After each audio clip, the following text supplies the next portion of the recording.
శ్రీ బాలకృష్ణ గారి గురించి మాట్లాడాలంటే ఆయనకి ఆల్రెడీ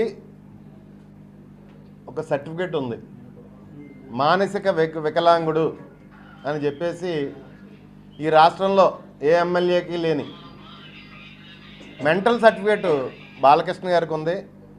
ఆయన మాటలకి స్పందించవలసిన అవసరం లేదు, కానీ ఆయన ఎక్కడ నిలబడి మాట్లాడాడు ఈ రాష్ట్ర ప్రజలకి, దేవాలయం లాంటి అసెంబ్లీలో నిలబడి మాట్లాడాడు. అక్కడ మాట్లాడాడు కాబట్టి ఖచ్చితంగా స్పందించాలి.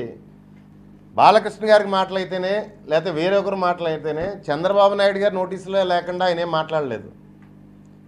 జగన్మోహన్ రెడ్డి గారి గురించి మాట్లాడిని, చిరంజీవి గారి గురించి మాట్లాడిని, చంద్రబాబు నాయుడు గారి నోటీసులో లేకుండా బాలకృష్ణ గారు అయితే మాట్లాడలేదు. ఎందుకంటే చీఫ్ విప్ ఎవరెవరు మాట్లాడాలో ఆ లిస్ట్ పట్టుకెళ్ళి గౌరవ స్పీకర్ గారికి అందజేస్తారు, దాని ప్రకారమే మాట్లాడిస్తారు.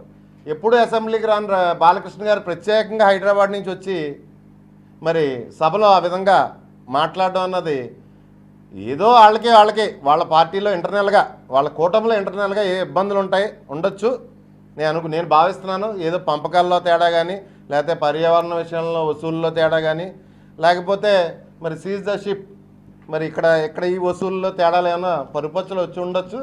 వాళ్ళ ప్లాన్